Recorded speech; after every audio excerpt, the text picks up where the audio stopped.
Welcome everyone. Thanks for joining us for today's episode of Canal Days. As always, I am your host Carrie, along with my co-host, founder of the Historical Tours of Greater Holyoke, Robert Como.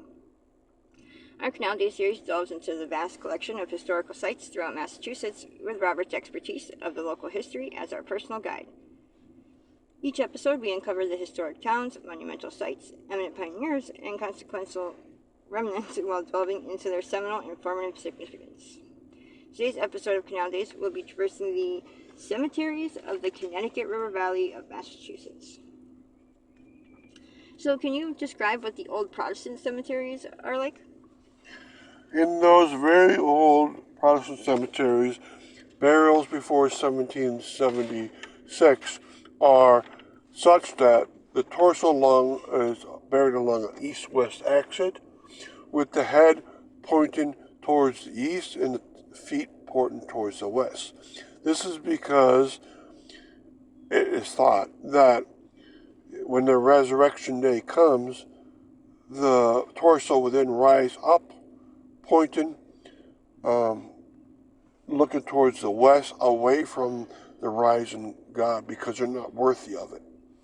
And this is a very, very strict congregational way of looking at the situation, that the people are sinners and they don't deserve to look into the rising God, but maybe they will if they're chosen, or a chosen one. So this is the way it was done. So these ancient gravestones were lined up in piers along an east-west axis, with the headstone pointing towards the east and the footstone at the foot of the body pointing towards the west. So they opposed each other. They pointed in different directions. The headstone and footstone did not face each other. That's the way it's supposed to be. Now, that has changed a bit along the way, and we'll describe that in one of the next questions. And can you clarify what are considered garden cemeteries? Okay, the garden cemetery came along, and they changed a lot. These are cemeteries with curved paths, curved roads, the gravestones and curves and undulations in the terrain, so that you have a garden or a park-like look to it. Now, there are several of these around the Pioneer Valley. There's the Forest Hill inside of Holyoke. There's the Spring Grove in Northampton. There is the Springfield Cemetery in Springfield. And there are others. There's the Gate of Heaven, a Catholic one.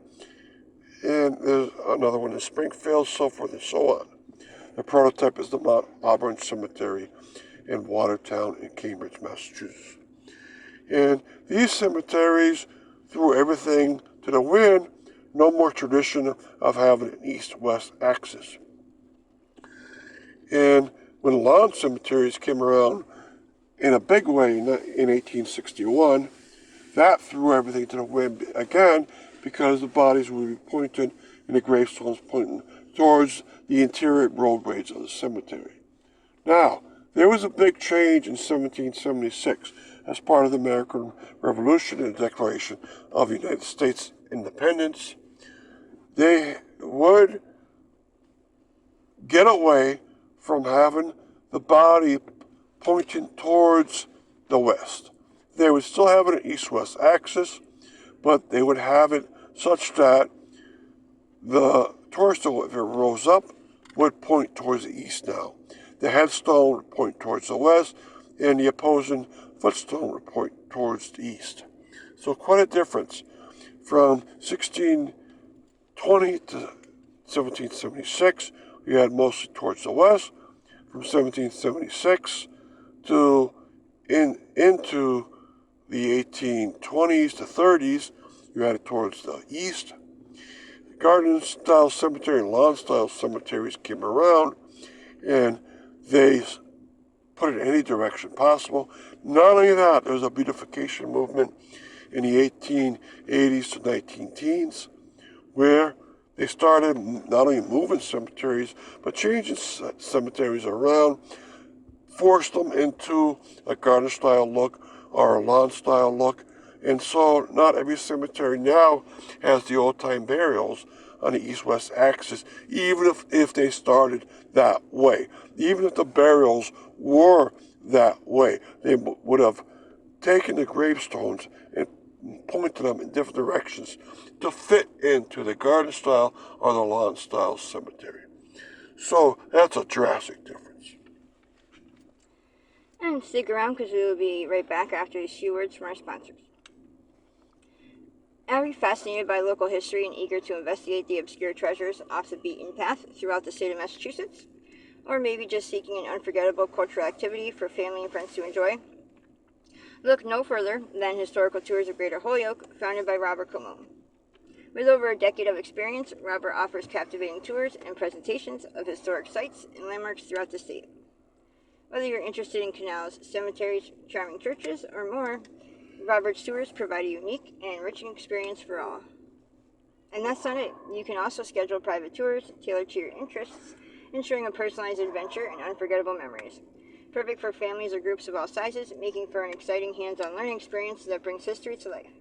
Simply visit holyokecanaltour.org or email bobcat4214B@yahoo.com to book your private tour today. But wait, there's more. Don't miss out on Robert's podcast and video series, Canal Days, where you can dive even deeper into the vital history of the Connecticut River Valley. Plus, for those who may not be local or would rather enjoy on the go, or from the comfort of their home, Canal Days brings the adventure right to your screen. So don't miss out. Uncover the pivotal past with Historical Tours of Greater Holyoke to make your own history and memories that will last a lifetime. Remember to log on to holyokecanaltour.org for more information and secure your personalized experience today. Welcome back to our Canal Days episode of the cemeteries within the Connecticut River Valley. And now, can you elucidate on what the Catholic and Jewish cemeteries are like and how they may be similar or differ? The Jewish cemeteries are quite similar to the ancient Protestant method of burial. They would have the body pointed towards the west, such that on Resurrection Day they would look in towards the west.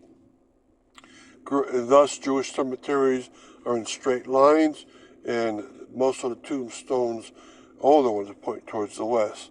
Now, as long as the body points towards the west, the gravestone can point either east or west. So sometimes you walk in these cemeteries and they're pointing some of the tombstones towards the east. That's okay, as long as the body follows that direction.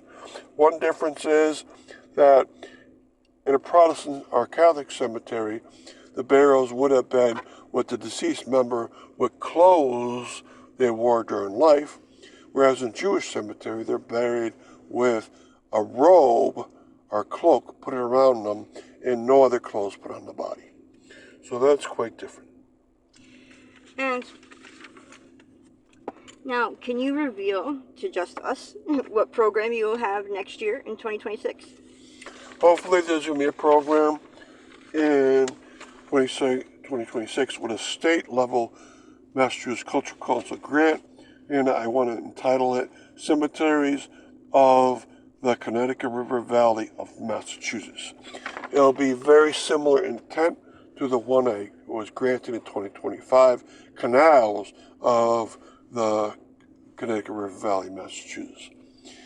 And I would be able to go around to libraries and cemeteries in Hampshire, Hamden, and Franklin County and tell people about these aspects and features of various cemeteries, how the bodies were laid down, how the layout of any given cemetery may be, some of the history of these cemeteries in these towns, and how the Catholics and Jewish, which came later, would do their burials and why they wanted different cemeteries to start with.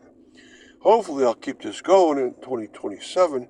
I'll do a program called The Churches of the Connecticut River Valley in Massachusetts, where I'll talk about the Catholic and Protestant churches and tell people about the architectural styles and the architects who did a lot of these churches. That would be a great program. So hopefully I can keep this going, and I hope I'll see you around at a tour or presentation soon. And thanks for listening to Canal Days and our episode on the cemeteries in the Connecticut River Valley, and for joining us on our journey through the rich history of the state. We hope you enjoyed uncovering some of the hidden and overlooked marvels and their fascinating stories that shaped our past and the state of Massachusetts. A special thanks to Robert Camus, founder of the Historical Tours of Greater Holyoke, for sharing his passion and expertise with us. Remember, you can find more information about Robert's tours, book private tours, and explore the Canal Days video and podcast series at holyokecanaltour.org. And if you enjoyed today's episode, please like, comment, and share. We'd love to hear your thoughts and suggestions for future episodes. Don't forget to keep exploring and discovering the history that's hidden in plain sight all around us.